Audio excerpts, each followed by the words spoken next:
Oh, it's all right. It is right now. All right. So, hi there, everyone. This is Mr. Brass, and today will be my 200 subscriber special.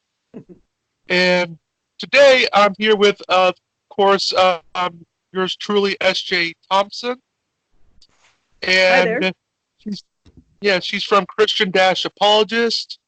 Me and my friend from Red Pill, I mean, from Purple Pill Philosophy and from Red Pill Philosophy too, as well.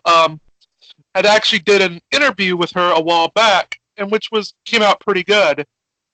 I thought I would, me and SJ would get a chance to talk and review over what we're doing currently. So, what's going on with you lately? Not much. We're coming up on the Thanksgiving holiday, so I'm pretty excited about that. Seeing family then, and that's always nice. And I've been trying to be on YouTube a little more. I'm trying to make more videos on YouTube, so my presence is becoming a little more known there. Oh yeah, I mean, especially since you actually have you're one of the actually more academic Christian apologists because you actually have a PhD. Yes. Yeah. So It's I also try to pretty, yeah. I It's al- try to do things that educate people, actually. oh yeah, well that's the same here on my channel. Um, Recently, like what I'm doing a research for, in fact, is I'm doing a research on Columbus, where I'm be talking about his life and things that if a lot of the things that politics are saying about him right now, if they are true or not. Mm-hmm. There's a lot of misinformation that's going around by both sides on the left and right when it comes to Christopher Columbus. Sorry about Um, my dog. She's well, shaking. it's actually pretty funny how politics is actually dealing with Columbus because I've noticed on the more Democrat or just the left side in general, they tend to just focus on every negative aspect of Columbus, while Mm-hmm. everybody on the right focuses on pretty much every good aspect. Yeah, I noticed that too. I I know. and I and I worry about that because if you go back in history, many of the things that people have done in the past, they aren't doing today. Obviously, like people were slaveholders in the past, for example, and now they're deciding to take down all the monuments of people who had slaves, and that's part of our history. It's an ugly part of history, but it doesn't mean that it's not part of our history, and those people aren't still in our history. So, Yeah, I mean, if we're going to go for an example from a past person, objectively speaking, Aristotle and Socrates would be considered pretty awful people in today's standards. Because, I mean, especially Aristotle. Aristotle was a pro-slavery elitist who was very sexist, that's and true. so yeah. And Socrates, well, I mean, we don't, of course, have any writings from Socrates, but from what Plato and other contemporaries have talked about him with, you know, pretty much Socrates abandoned his family so he could ask people these philosophical questions. So, I mean, if we're going by the past, like, yeah, I mean, with Aristotle, in fact, like, he sort of like invented like a sort of science around like sort of biology where he made the arguments that women were just defective men. So yeah, which is like That's true. so like he would argue, for example, that women have lesser teeth than men, which is pretty funny when you think about it, because this guy was married like 2 or 3 times, and he Well, never. that's the thing. Women were treated like property in just about every place in the world in Jesus' time and before that. So women weren't considered as valuable as men. And even if you go back to look at the Quran, women were considered half of men. They have half the brains of men. So you need two women to testify or to do a testimony to equal one man in the Quran. Oh, that's true. Oh, although I will say it is also people don't look at the other opposite side, and they don't see what the men were expected to do either. Mm-hmm. That's For true. example, Go to war. Look at all the men for all the centuries. They were the ones who went to war. Well, yeah. Throughout all of history, there's been a male disposability problem where it was pretty common. Like, women weren't allowed to go to war, and predominantly men had to go to war, which caused many problems. Because Exactly. very often, like this happened, you could see this in the Bible as well. Because you would find times when there'd be a great war, and you would have a very low male population. So you'd have a bunch of women who they have no one to marry. Not really many men to marry because the men are dead. Well, a lot of times they would then have to marry the brother. They would marry a brother of their husband if the brother was still around. Oh yeah. So that's why that kind of thing was happening, and that's why there was polygamy back then too, because there was a shortage of men in a lot of cases because of all these wars. Well, what's funny is like generally speaking, a lot of people get this misconception about polygamy, where they say, "Oh, well, look how good the men have it." I'm like, no. The only men that could be polygamous really were rich guys. Like, Yeah, well, even I think to my poor husband, if he if there were two of me, he wouldn't be really happy. I think one's just plenty. I mean, when there is a reason why monogamy has been pretty much the norm throughout everywhere, it's for many reasons, of course. Polygamy, even in societies where where it's not taboo, it's generally only preferential. Like, it's just more like people just do it out of preference. Monogamy, even in highly polygamous cultures, is still the default for Hmm. obvious reasons. Like, if you take the male and female population, really, and let's say you have half of each, like, 50% men and 50% women. Well, if you have one man that's marrying like 4 or 5 women, you've just taken away 4 different women from guys. That's true. So, and if you ever notice this, in every society that's has a high polygamy rate, in they always end up having to have a large army. They always end up having to have a big army. That's interesting. Well, I can think of, I think of like China. I think of child's one child policy, and I've read before that they have something like 5 million extra men. And so in this case, here's a case where the men don't have enough, there's not enough women to marry in China. Yeah, which has the same problems, because the reason why in polygamous relationships that you always end up having to have a large army is because it gives the men something to do. Because if you even notice about the prison system today, it's predominantly made up of single men. Like, there's not many like, they exist obviously, but prison system is normally made up of poor single men who they don't really have much of a social life. No, you're right. You're right. Well, I think of where you look around the world and you think, okay, where are people polygamous today? And I guess in some of the Arab countries, there's some polygamy that goes on in some places, and a lot of them do have strong militaries, or they're militant population, a portion of the population. So there could be that could be speaking to why, possibly. Well, yeah, I mean, you have to have that, because if you don't have a strong army and it's a polygamous nation, then you're gonna have a lot of crime. Because the men will act out in order to just try to savage some women, through acting, what they call it, macho. So you have a bunch of guys committing crimes and stuff to increase their wealth to get the few women that's there. Mm-hmm.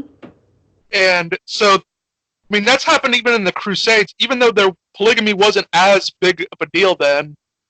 But you'd have that where they would have to say, all right, we have this large supply of men. They need something to do. So let's just send them out to war for a while.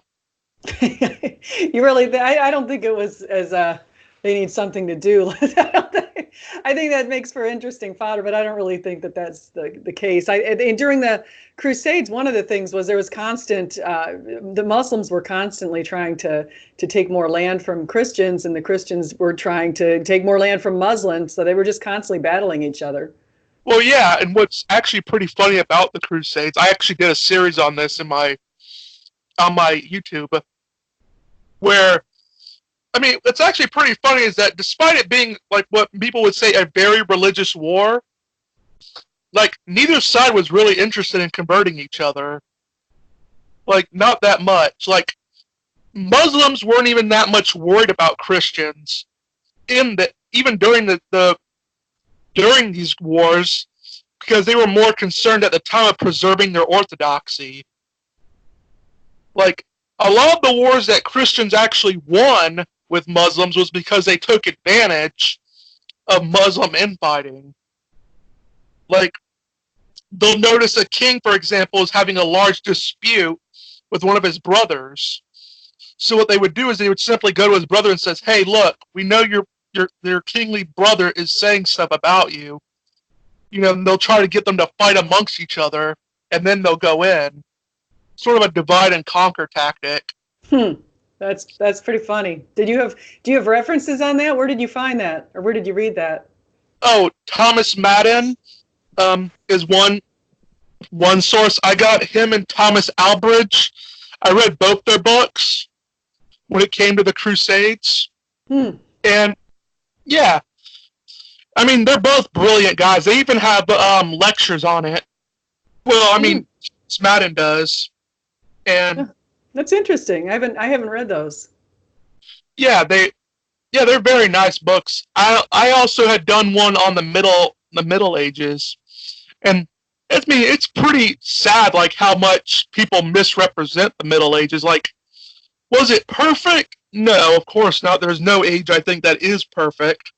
But I think like to say that the people back then were scientific, well, philosophically illiterate is just bogus. They had like back in the Middle Ages, for example, traveling technology was booming, like horseshoes, and the like. That was just popping up all over, and windmills. So, yeah, there's always a big lot of. I always love studying Christian history on a lot of things. It's very interesting. You know. Yeah. No, I agree with you, and I think Joel Edmund Anderson. I don't know if you've interacted with him on Twitter, but he's written a pretty good book that documents a lot of the stuff that was going on in the Middle Ages, and he also talks about the coining the term Enlightenment to try to get people to think that the secular thinkers were the ones who were superior to other thinkers. Oh well. Here's what you have to realize is that pretty much all of our history, at least in the Western culture, is all basically gets a lot of its terminology from either two people, Protestant propagandist, or two, they get them for, like you said, the Enlightenment thinkers like, I'm trying to think of his name, Voltaire, yeah, or Locke, mm-hmm. And people like John Rousseau. Mm-hmm. Basically, like, you get those two, and the thing you have to know about both of them, Protestants were very anti-Catholic, and the deists, you could more or less say, of the Enlightenment era were just anti-Christianity in general. So you sort of have, so that's where you get all these terms like the Enlightenment, the Dark Ages. Exactly. Like, it was just like it's actually funny because you notice this. Like, I know a lot of atheists online. I say they get most of their history from Protestant propagandists. No, I think a lot of them. If it's Aaron Ra, he gets his history probably from Rational Wiki. Probably. I know, it's funny. Or Wikipedia or something like that. Or I know there's a lot of different atheist websites where they're compiling information to help other atheists. And so I just call it atheist apologetics. Yeah, they all do have I mean, you consider yourself a deist, right? Yeah. Yeah, so at least you have the idea that there is something greater than ourselves. Just We just disagree on the form. I think it's funny when you look outside, and I mean, they think it's funny if I say, "Oh, look at the trees, that's evidence," and they would say, that's the silliest evidence. But I think when I look out at the beauty in this world, it's hard to deny that there has to have been some sort of a creator. So I definitely feel that with when it comes to that, where they don't like. I hate the whole God of the Yaps stuff. I can't remember who Frank Turek actually had on recently. I know it wasn't David Lermborough who he talked about politics with. It was a guy before him where they talked about. It was a guy from the Discovery Institute. It'll drive me crazy. He's a philosophy doctorate. oh, okay. What happened was is that they talked about is that they went in the whole God of the Gaps thing. Mm-hmm. And his guest, Frank Turek's guest, basically said, well, if someone just says God does it, I mean, they're positing an explanation. I mean, that's a possible answer. Mm-hmm. So I mean, it's like sort of saying gravity did it. I'm like, you're positing an explanation. Now we can disagree over like what is the best explanation, but it's not like yeah. It's no, not that's one of the. Oh, sorry. Go ahead. Oh, you can say it. No, go ahead. I'm sorry. I didn't mean to. Oh, yeah, but I'm just saying you're just positing an explanation. Now, you can disagree over what the explanation is, but I don't think it's much of a gap to just say, well, we have all this information. What's the best explanation of it? Yeah, I agree. And I'm thinking, I'm reading Cy Gart's book right now. I know you know who Cy Gart is. So Cy's a biochemist, and he was talking about things that evolution can explain and things that evolution cannot explain. And so he says the problem is what he calls scientism, and he's noted that evolution certainly can explain some of the changes in species and stuff over time and survival of the fittest and the adaptations and that kind of thing. But what it can't explain are things like our origins. Evolution isn't even meant to explain our origins. It can't explain our psychology. And so he says he makes fun of this branch of evolutionary psychology, or what he calls sociobiology. And he says that those are kind of a joke, because people are basically using what he calls just so arguments. So they'll say, okay, well, I've noticed that the population is empathetic. Therefore, it must mean that we evolved to be kind to each other. And I noticed that people chew their fingernails. So that must mean that way back in hunter-gatherer times, people realized that having longer fingernails would have been something that would have been prohibitive when they were trying to capture animals. I mean, he stated up a bunch of really funny examples, and then tried to make them based on to say it's based on evolution. It's kind of like it's a post hoc rationalization. Well, I mean, I can sort of see in some senses where it would make sense. Like if someone said, well, the reason why we all don't kill each other is because if we did, there wouldn't be nothing to evolve from. So, I mean, I can sort of say that makes sense, but that doesn't say, like, evolution would tell you how we got there. It wouldn't tell us what we ought to do. Exactly. Like it's descriptive. Yeah.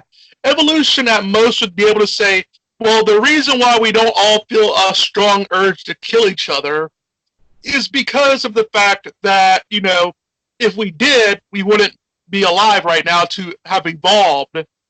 But notice that doesn't say nothing about whether we ought to kill each other or not. So they always tend to go into that, and they like, I would say atheists misunderstand description with prescription. I noticed humanists a bunch, even in their title, like they say good, like we can be good without God, and I'm like, most Christians will agree with you. Yeah, I never said. I've said a lot of times that I've met moral atheists who have a high set of morals and good standards. I mean, there's nobody out there saying that just because you're an atheist. I mean, there could be people saying that, but I wouldn't say that just because someone's an atheist that means that they must be immoral. I don't think that's a fair statement. So yeah, I mean that's like, I see that with humanist sites, because I mean, even the most fundamentalist apologists that I know of, they would still say that, like, well, we're not saying atheists can't be moral. They can be moral, but they're not getting their morality from their atheism. yeah. You're right. They get the morality probably from their schooling and their parents and their cultures and other influences, plus some biological influences. So, Well, yeah, true. I mean, um, oh yeah. So, you had mentioned beforehand that you're excited for Thanksgiving coming up. Do you have any plans for that? yeah, I'm gonna see. Well, I'm gonna see my family. So I'll see my brother, his wife, his little son, my two parents, and so I'm very excited about that. My mom, unfortunately, has kind of developed this dementia that's kind of getting bad. So I need to see her as much as possible. So I'm going back at Thanksgiving, be back at Christmas. It's gonna be pretty nice. Hmm. So. Yeah, that is good. But my oldest sister said that she's going to take me and my family out to Golden Corral or somewhere for Thanksgiving dinner. Ah, you should just buy a turkey. They're so cheap right now at Publix. It's only, I think I just picked it, and I know you're in my area, so you can go to Publix too. It's like $7 for a whole turkey, 15-pound turkey. It's more or less me and my family are lazy than anything else. Don't want to go through all that effort to make a turkey. Like we just more or less prefer to just. Oh yeah, oh yeah. I was talking about the Crusades. The book I was referencing from Thomas Asbridge is called "The Crusade: The Authoritative History of the War for the Holy Land." Hmm, it sounds interesting. Yeah, it is very interesting, and I made sure to do quotes on it. Like a lot of people, they only tend to see like it's actually funny when I actually do go into Christianity and the Crusades because there's three sides on this. There's the atheists, the Muslims, and the Christians I hear on this. The the Christians tend to focus on everything bad the Muslims did during the Crusades, but they don't focus anything on what the Christians did. Muslims, they do the opposite, where they focus on everything bad the Christians did, but nothing on what the Muslims did. And what do And the atheists do? Focus on both of them. yeah, well, the atheists just focus solely on the religious aspects. They don't focus on any of the political, the social climate, or whatever Mm-hmm. that was going into it. Like the only time I've ever heard them actually go into the whole like social element was like when they talk about money, like it was about money to an extent, which you could argue, but if they were going in it like at least Christians for that matter, if they were going into it like money is a very poor reason for why they would go into the Crusades. They most of the people that went into the Crusades lost money. They didn't gain a lot of money from it because the most of the backing, like you noticed, kings and all that, they lost money going there because they had to travel all the way to those Muslim lands, Mm-hmm. and most of them never even got to Jerusalem. They died on the way there. So, so like most, like if there was monetary gain, they were really doing a bad job at making money. Like, and there was even one Crusades when really no Muslim really died, and it was more or less Christians fighting each other over Constantinople. Yeah, Uh, I'll need to read up on that. I'll have to read that book because that definitely sounds interesting. yeah. Well, I mean, like what I was referring to, I don't know if this was the fifth or sixth Crusades, but like basically one crusade started because Crusaders they found themselves in a pickle where they had bought more ships than they needed to go to the to the well they had put themselves in debt trying to buy all these ships to go to Jerusalem Hmm.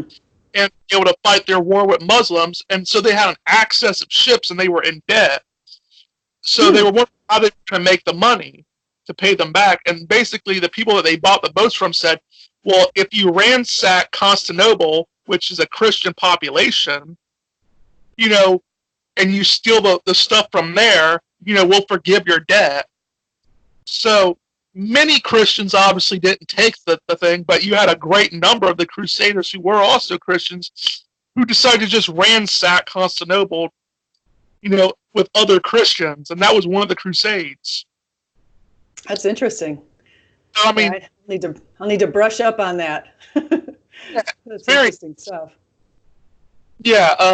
You know what I was reading about today, and actually I just made a video on it a little while ago, and I wrote it up. But I've been reading a lot about. I was looking into the end times because I just think it's really fascinating, and I was looking at the Muslim perceptions of the end times versus Christian perceptions of the end times, and they're really super related. And their Mahdi is basically kind of like their Mahdi is what our Jesus is, and so they have this figure called Mahdi, and it's our figure in Jesus, and they actually look at some of the parts in our book of Revelation where there's someone on a white horse who's considered the beast, and many Muslims have said that that's their Mahdi, and so there's just really interesting stuff going on with that population, and so the thing that's interesting is both the Muslims, I mean, both Muhammad in around 632, I guess he wrote his stuff, or somewhere around six in the late 600s.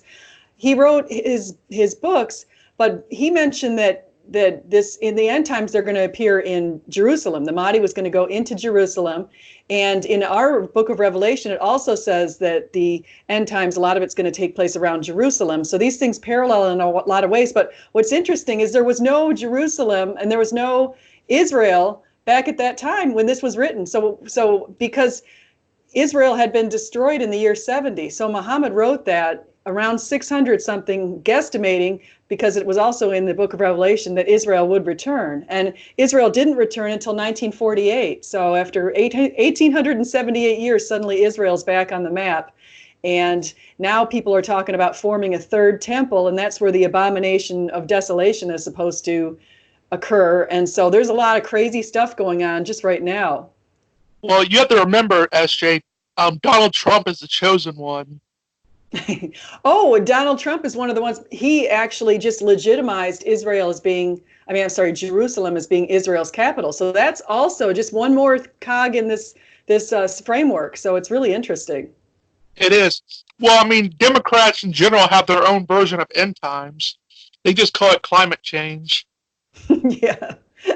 Well, I mean, we've seen evidence of a turbulent climate. We can definitely say that. We have seen some evidence of that. The question is, it's not, people aren't questioning whether sea level's rising or not. That's a given. People are questioning what the source is. So the Democrats are saying that it's definitely man-made and man-driven, and some Republicans tend to say that that's not the case. So that's where the battle is. It's not that people are denying that the sea level's rising, because that's an absolute truth.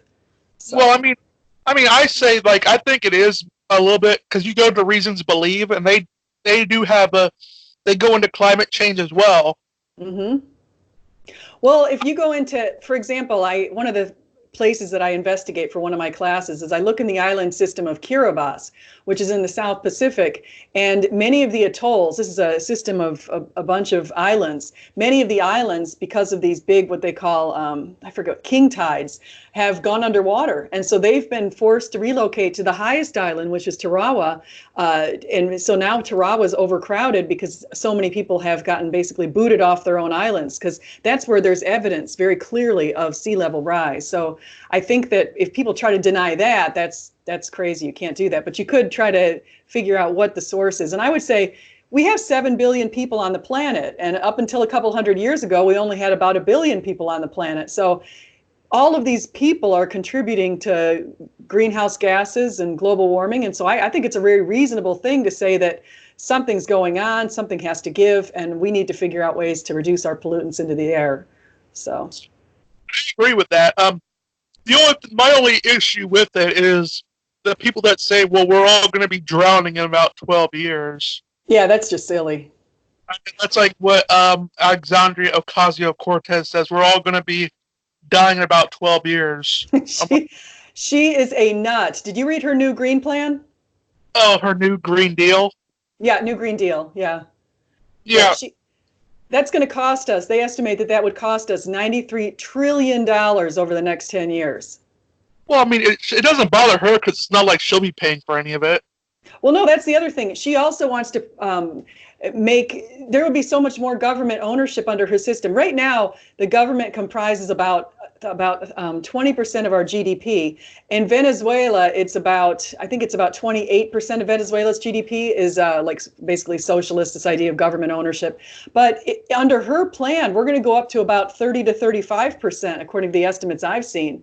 And that's extremely dangerous because look what happened to Venezuela. So, I mean, I the know. taxes would have to be really high.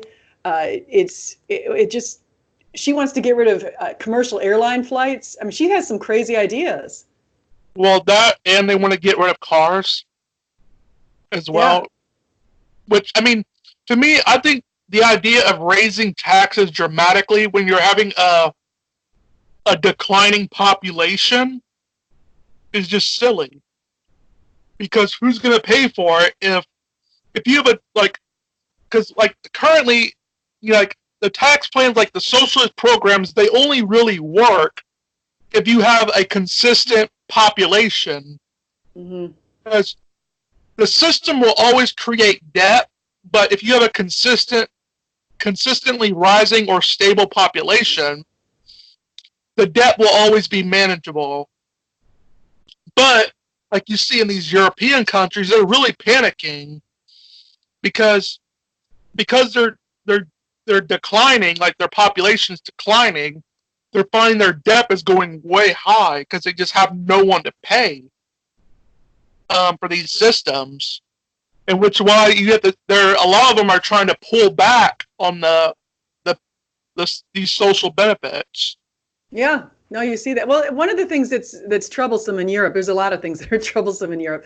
Europe has a lot of things going for it. The idea that you could live in some of these places and they're very wealthy. Norway's very wealthy, for example. It's a very wealthy nation. Many people have relatively high incomes, and it's very stable in that way. And Sweden's kind of similar to that. And you have some of the other nations, Denmark, they're kind of similar to that. They have a lot of social safety nets, though. They're very high in what they call institutional collectivism, according to the study called the Globe Study, which basically says there's lots of social safety nets, very high taxes, but people's not only your K through 12 education is public, but also your university education is public. Plus, they take care of funding kids to attend daycares. And so the government basically is taking care of all of this education, and they have universal health care. So it's an entirely different system. But like you said, a lot of people are in those countries, they're heavily unionized. It's very difficult to fire workers. You have a lot of people, like you're mentioning, retiring. And sometimes in some countries, they retire pretty early. Like in France, they retire at the age 60. And so people retire and then they live for another 30 or 40 years and they're collecting off the dole essentially. And so then you have fewer people in the working population paying for them because, like you mentioned, their birth rates are low. So what they're doing is they're allowing, opening up their doors to people from the South, as they call it, which is basically in a lot of cases Muslims. So Muslims are starting to move into places like Sweden and Germany, and that's going to be the portion of their population that grows.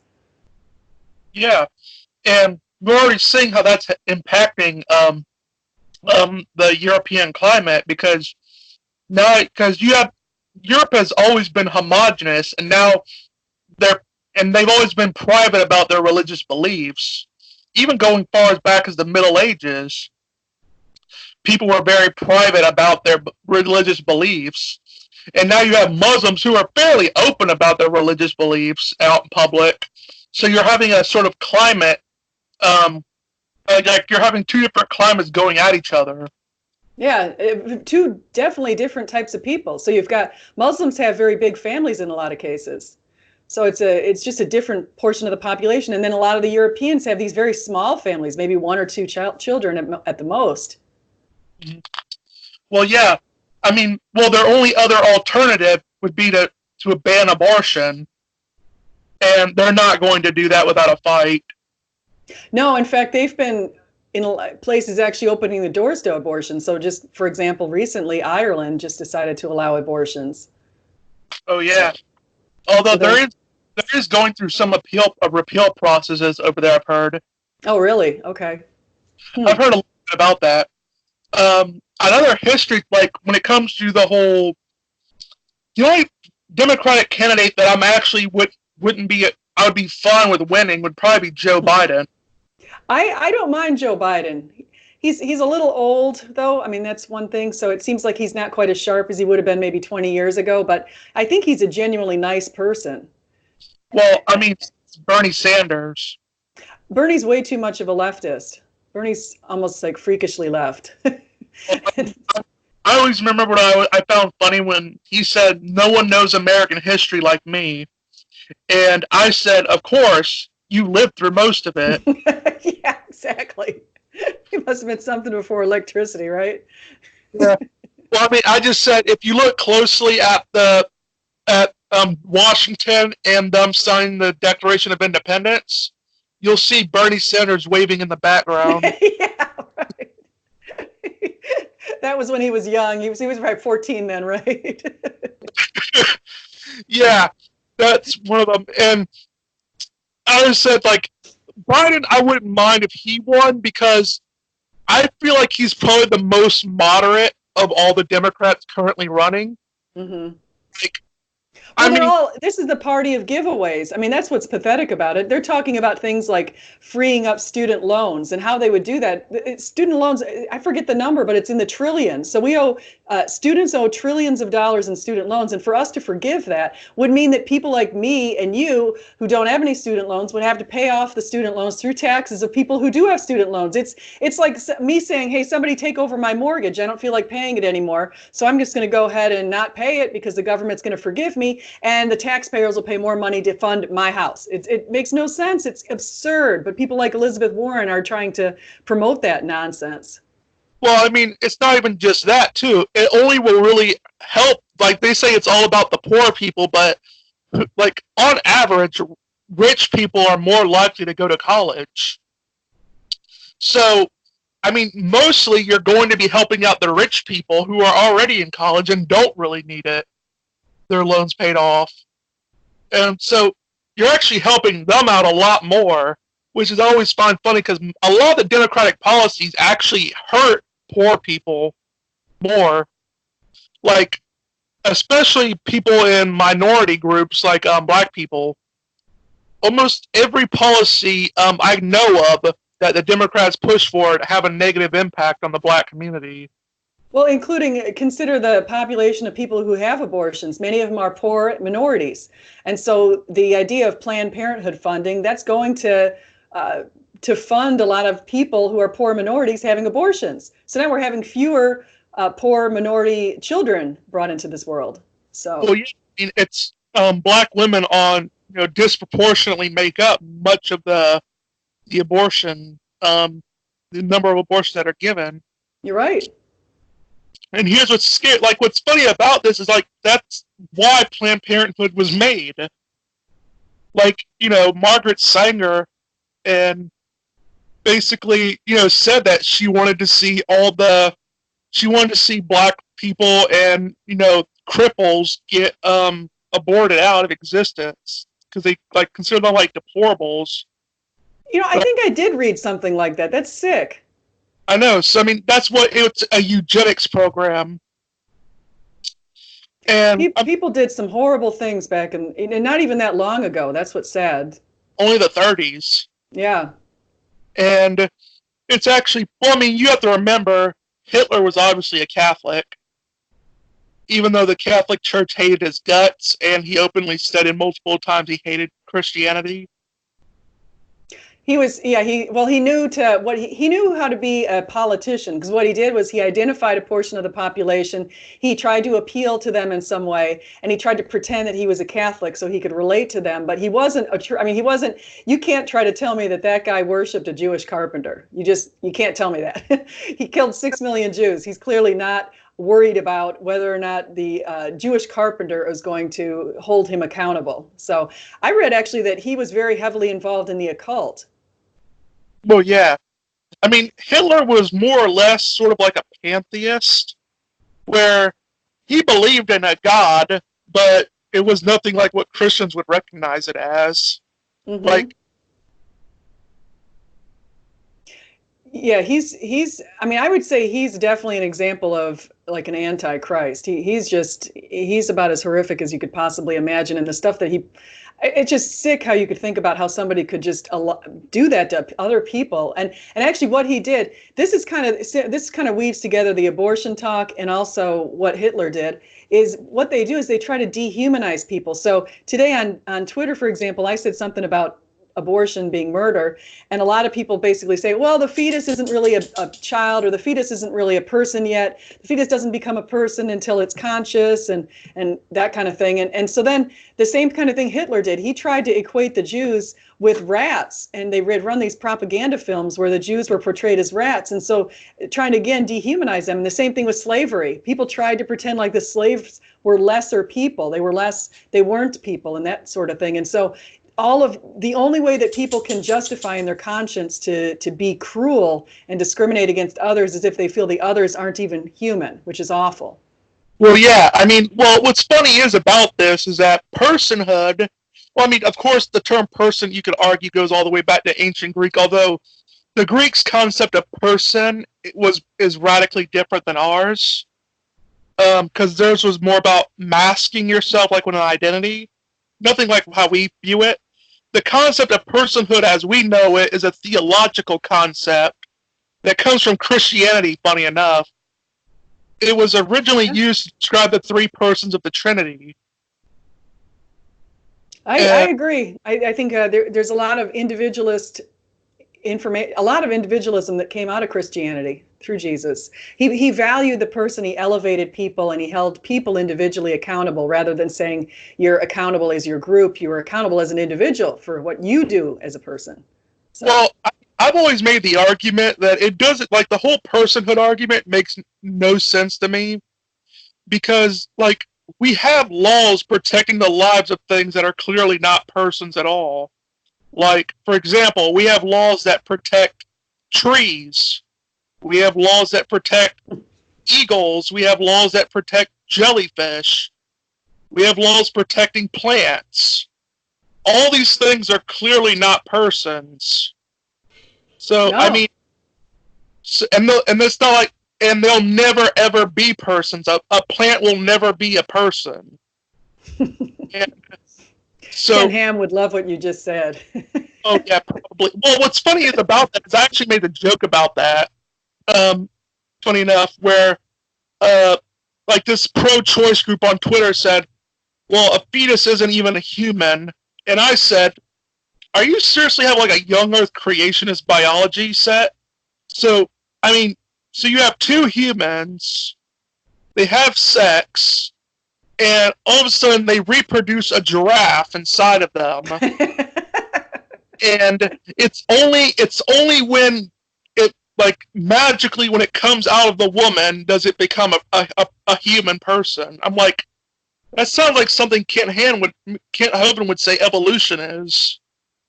Yeah, I agree with you, because that's like, have you heard of a guy called Noel Plum? Oh yeah. So Noel Plum has been making video response. Now he's just made his third response to me on something, but I wrote something about the value of humans, and I was referring to abortions, and Noel compared a baby fetus, this little teeny, he called it a grape, with my finger. And he said that, and I said, my finger is not, if my severed finger, if my finger were severed. And I said, my finger's not going to grow up into a human that's able to give back. A finger's just going to shrivel up. It's the silliest comparison I've ever heard. But that's what they'll do, that people in those abortion clinics, or even when you go and get an ultrasound as a woman, they'll say, oh, well, you can terminate the pregnancy. And they call it, and they try to act like it's just flesh, and it's just clumps of cells, and the baby isn't of value. And that's just not true. Just give it a little time and love, and the baby will grow and thrive. So I just don't see that as an equivalence. What's funny about this is they'll say, oh, it's just a clump of cells. And I'm like, well, technically, so are we. Exactly.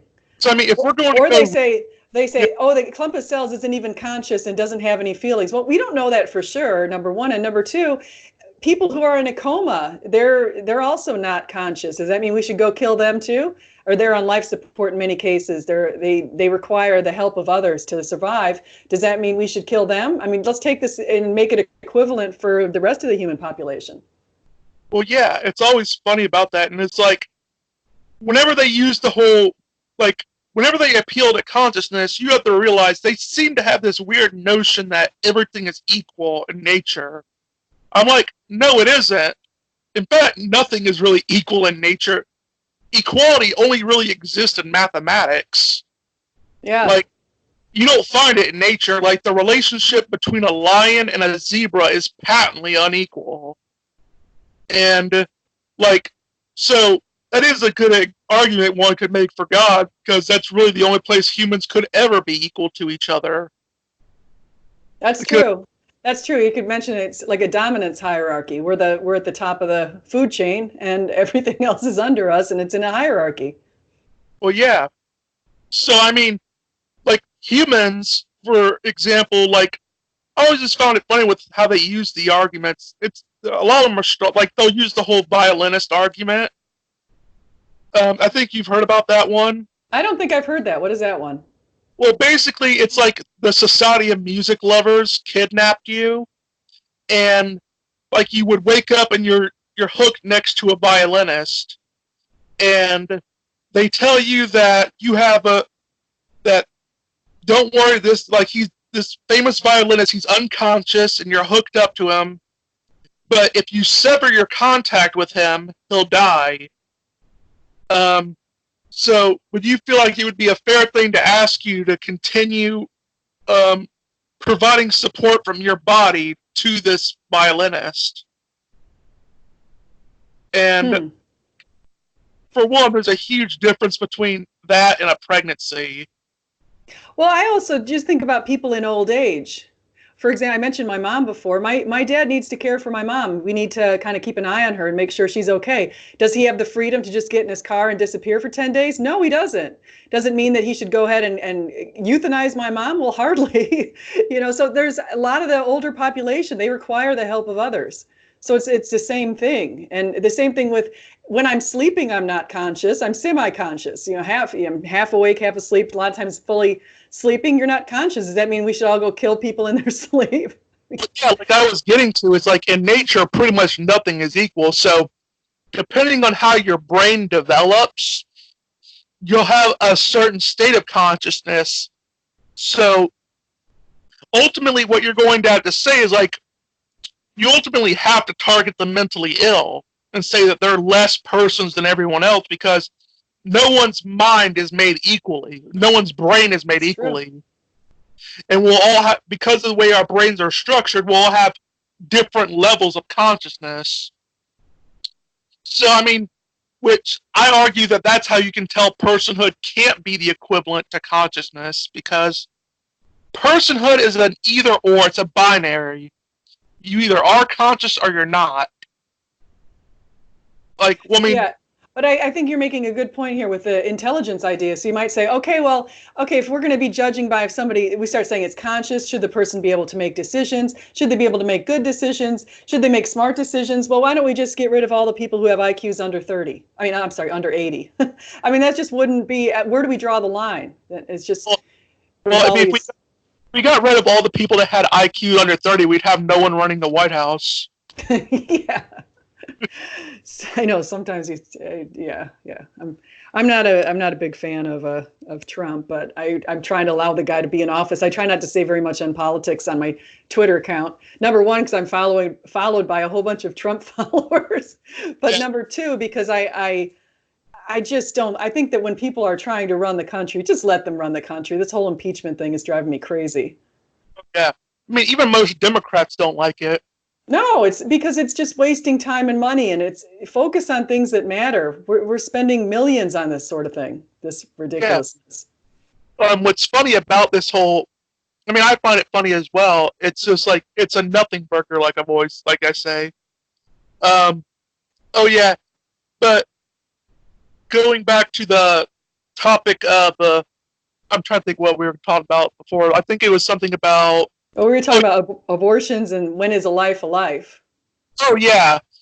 Yeah, so, like I was saying, personhood is an either or process. It's not a degree property. Um, you either are a person or you're not. I And agree with you. But consciousness is a degree property. Mm-hmm. You have varying degrees of consciousness. You don't have varying degrees of personhood. You're right. Because if we did have varying, that's one of the things that I think is so beautiful about our Constitution, our Declaration of Independence, is this idea that we hold these truths to be self-evident, that all men are created equally, even though realistically, I mean, under God's eyes, we're all created equally. However, if you look across, you might say, well, geez, look at that fashion model who's 5'10" and is just absolutely beautiful, and then look at this other person who's, maybe frumpy, or they're not created equally. Somebody might say that type of thing, but that's not the way God sees it in His eyes. We all are created equally, and I think that's beautiful that that's part of our very important legal documents here in the United States. Well, I always find it funny whenever someone does actually bring the Constitution up. Yeah, they say, well, all men are created equal, and I said, written by slave owners. I know. There had to be cognitive dissonance then. I mean, how I honestly can't imagine how they could write that and then they go home to their slaves. What is going on? It's messed up. I mean, here's the thing, they did actually have cognitive dissonance, and this was even known during the Enlightenment era, where they said, all right, we all believe that human beings are equal, but, well, wait, are you saying that women and black people are equal to white people then? They're like, oh, well, no, we can't have that. Yeah, women can't vote. Yeah, so they were sort of having like, how are we going to figure this out? And so they said, all right, we have an idea. Well, we'll just say they're not human beings. They're just others. And that's where you really get this whole notion. And I always find it funny because people, when they go to the Bible and they make anachronistic statements, for example, they'll say people in the Bible were racist. I'm like, ancient people had no concept of race. They just didn't. That wasn't a thing that they knew about back then. They had a concept of wanting to take other people's land.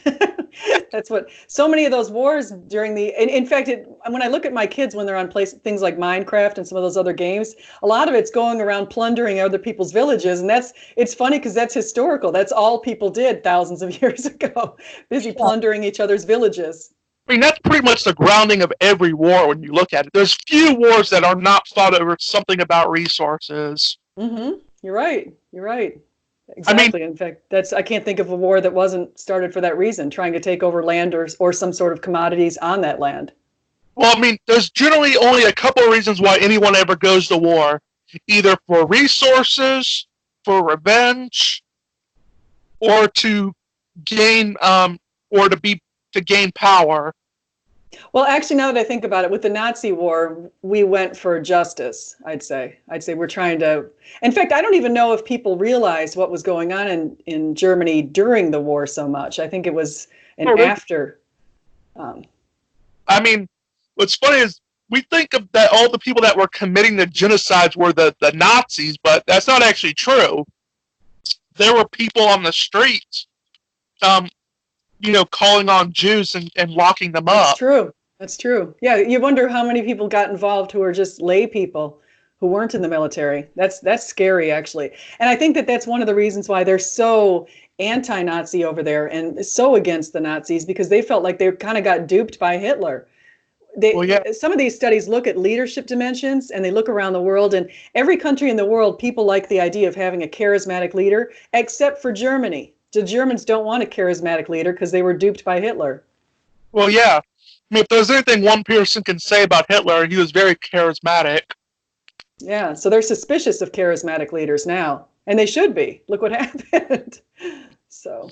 Yeah, and it's actually pretty funny. It's like, well, a lot of people say, well, the reason why Hitler was anti-Semitic is because he was Catholic growing up, and Catholics were anti-Semitic. I'm like, for one, if it was true that he became anti-Semitic when he was as a Catholic, then we should notice that he was a Catholic. He was anti-Semitic growing up, but we don't notice that. In fact, in Mein Kampf, Hitler point blank says that he didn't start hating the Jews until he was an adult. Oh, did he? I haven't read that book. I actually probably should read that at some point. Yeah.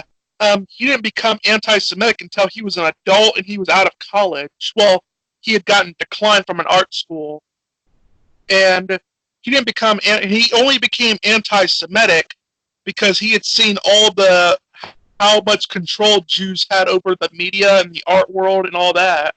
Mm-hmm. And he said that they had ruined German culture, and he felt like, yeah, they were a parasite that needed to be removed. See, if you have a cult of hatred, which is essentially what the Nazis are, the way you unify a cult of hatred is by trying to find a common enemy. And if they don't have an enemy, then this group is going to disband. And so what they did was they decided to pick on the Jews and the Gypsies, and actually Catholics too. Some Catholic priests were killed under that regime. So it's pretty bad. Very much so. And it was like a lot of the German, a lot of what Germany did was actually very unique. Like, I hate when people say the Nazi ideology, because Nazism wasn't just one blank ideology that was just a core thing. It was like Nazism was an amalgamation of multiple different philosophical sources. Mm-hmm. Like, for one, there was Friedrich Nietzsche. They used the God is dead thing.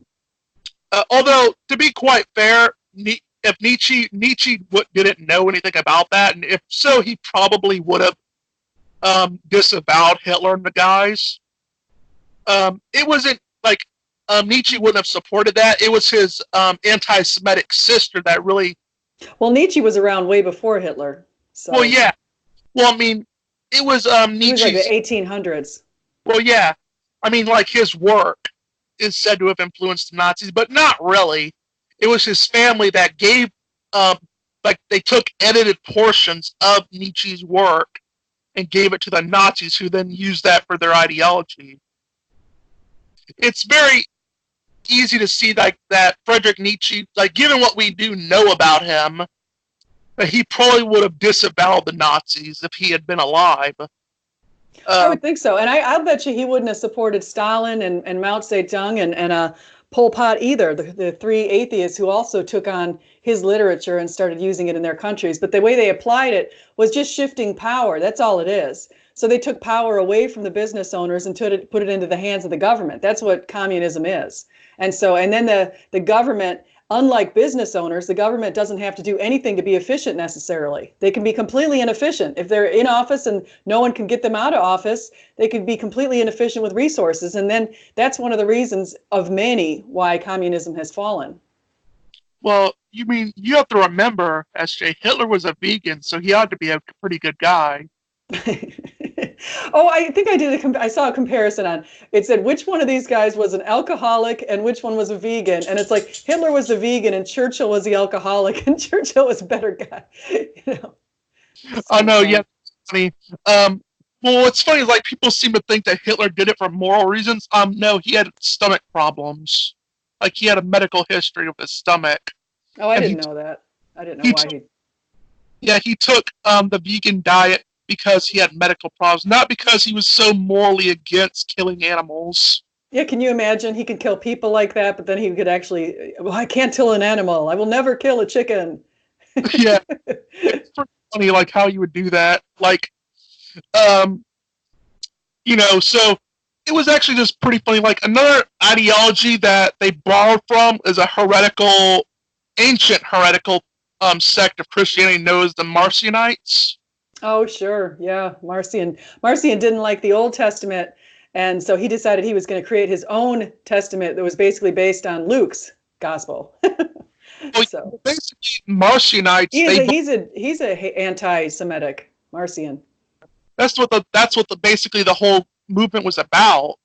It was basically saying that the Old Testament God was evil, and therefore you had to get rid of the Old Testament and much of Paul. Yeah, so he got rid of much of everything, because what he wanted to do is, there's Matthew, for example, has a ton of references into the Old Testament. So Marcion couldn't keep Matthew, so he had to dump Matthew. And I think the only one he kept out of the Gospels was Luke. because Luke was the one who was sort of the Gentile author, and then I think he might have kept some other letters that were in the backside, but I forget which ones. Yeah, so they borrowed, and it was actually pretty funny because Marcionism was actually becoming more popular because there was one theologian who basically was arguing that Marcion was right, a German theologian, and so Hitler took from his, because it was like the whole, he needed a theological justification for his anti-Semitism, so he just used Marcionism. Mm-hmm. That's part of it. That's one of them. They also used a lot of like what you mentioned before, like pagan occultism. Mm-hmm. Oh yeah. Although, I heard yeah, this thing and I haven't been able to verify it yet, and I've been trying to find information on it. But I heard on a YouTube video somebody say that Hitler was plagued by demons, and they said that he would wake up in the middle of the night just sort of screaming, and it just he wasn't able to sleep very well, and he had all this stuff going on. So I was trying to. That's why I started looking into his relationship to the occult. well, So Hitler's. I mean, it is. Hitler was very much against like the paganism or the occultism. He just allowed his men to do it. Like he wasn't so much into it; it was his men that were into it. well, I heard that, in fact, in that same video that I watched, and I'm forgetting who was the person who was saying, oh, Greg Laurie. He's a pastor, but I also heard he was talking about the books that Hitler would read. In his library, he had a lot of occult kind of books and books with interesting symbols. That's one of the reasons they picked the swastika. And so he was very much into the use of symbols and what the symbols could mean occult wise, which was kind of interesting. Well, it's even sad because the swastika is a Hindu symbol that meant peace, and he. I'm laughing because my dog, she keeps trying to get my attention, so she's going around shaking, making all kinds of noise. That's funny. It's trying to get your attention.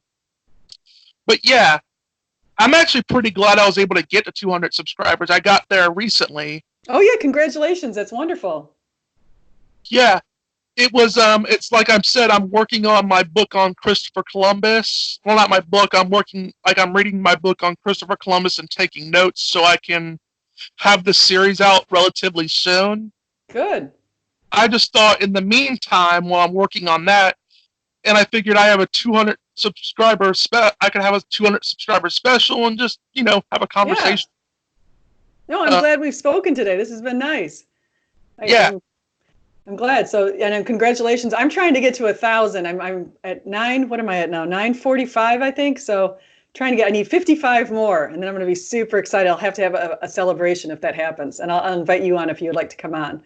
Oh yeah. Actually, hey, Brass, I don't even know if I am subscribed to you. Is your website, or is your YouTube channel called Brass Wisdom? Yeah. Okay, I'll find it. If I haven't, I'll subscribe. Yeah, it is good. Yeah. Well, I mean, if you want plenty of subscribers, just keep making videos about R and Raw. Yeah, but then I get the R and Raw subscribers, and they only stick around for a while. Then they get sick of me and they drop. Because I have a lot of people who've subscribed and then they get rid of me after I start making atheist videos. And I notice some days if I make a lot of atheist videos, then all of a sudden I'll have like 3 less subscriptions. So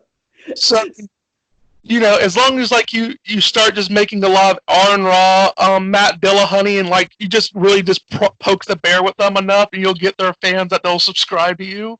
Is that what you've been doing? No, I mean I don't really engage a lot with them. I'm actually most recently it's actually pretty funny because I've only done a response video to only one atheist. That was Armin Navabi from. Oh yeah, Atheist Republic, right?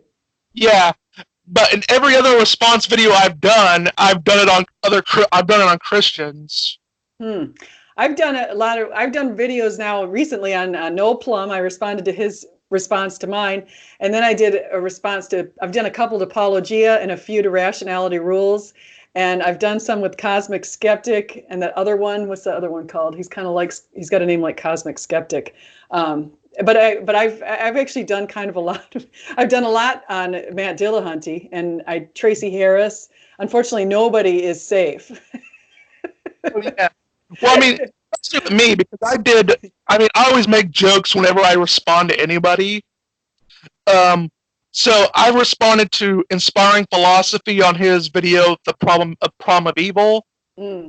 It's one of my longest videos at like 35 minutes. Hmm. I did one on David Woods and his conversion to Christianity. Oh yeah, I've seen that. Yeah, what's actually pretty funny is the title I called it. I called it Hammering Woods. Oh jeez. Yeah. I Well, like David Wood. Actually, I just saw this thing where he was traveling with. Have you listened to the guy called What Do You Meme? oh yeah, He's very funny. I actually got me and Engine are interviewing him. Oh, you'll like. I got to get that guy on my channel too. He's hilarious. I mean, he did this. I saw this funniest video. So he watched The Bachelor. I don't know if it's a Bachelor or The Bachelorette, but it was this thing where there was this woman on one of those shows, and she went around sleeping with all the guys. And then at the end, she gets in front of this guy, and he's like, he finds out she slept with everybody, and he says something like, he he didn't want to date her because she slept with everybody. And then and so What Do You Mean put him, like, he pretended that he was the girl, and he put this blonde wig on, and he started saying, well, I think I should, he started imitating her because she was taken aback. She couldn't believe that she wasn't allowed to sleep with all these people and that he would dump her for that reason. She thought that that was very judgmental of him. Yeah, and especially it's like, how dare you say that you won't be with me because I've had a promiscuous past. That's so sexist. I'm like, It wasn't no, even in the distant past. It was at the show. She slept with all these guys on the show. yeah, I wouldn't even be surprised if some of the judges were also among them. Probably, and maybe some of the cameramen. I mean, who knows? Yeah. Although if the cameraman would probably still be on camera. Maybe it is somewhere. This is scary stuff. This girl was. It's anyway. So I had to go back and watch The Bachelorette to see what he was talking about. It was very funny. He Oh, had that. He was spot on. oh yeah. And did you see? Do you hear about Kanye West and how he's really Oh converted yeah. Christianity? Oh shoot. Actually, I better. I'm gonna have to get going here in a minute. But Pepper, stop. Kanye West is hilarious with. Wait, hold on just one second. Let me just. Sorry. You go down there. All right. Okay. Sorry about that. But yeah, with Kanye West. Yeah, he's with Joe Osteen. I'm having Craig Reed come on my channel. We're going to talk about Kanye West and Joe Osteen, the strange duo. Well, I mean, I'm very glad that someone can finally show Joel the gospel. Yeah. Well, he only has the prosperity gospel in his book. So. I said it's pretty funny. Kanye West and Joel Osteen are in the room together, and Kanye West happens to be the most Christian one in the room. That's true. That's true. It's amazing. I know it is, and it's funny because nowadays, like, he doesn't even want Kim Kardashian to look really revealing anymore. That's interesting. He wants her to be more modest. Hmm. And it's funny. It's like I remember it's like so funny what people said. Oh, he's controlling the way she dresses and everything. I'm like, he's not allowing her to look. He's telling her to be modest and stuff like that. Yeah. I said, yeah, I'm very outraged by that. She should look as much like a prostitute as possible because I want to show how pro woman I am. Yeah, right. All the rights you want. Dress however. Just don't even dress, right? Yeah, I just want, I totally just want to show my support for women. Yeah. Such an equal opportunist. Yeah. All right. Well, I heard, I seen that you're going to be dealing with your dog and stuff like that. It was very fun talking to you. Yeah, it's been nice talking to you too. And I have this recorded, but I think what I might do is I'm going to put a link to your station on my channel so that people can access it from there. And then I'll link this to that so that I can get more views on your channel. All right. That'll work. So, well, good. Well, thank you so much, Brass. All right. It was nice talking to you. And this has been the 200 subscriber special for Brass Wisdom. Woohoo! Yep. And, I want to tell everyone, say goodbye and get wise. Goodbye and get wise.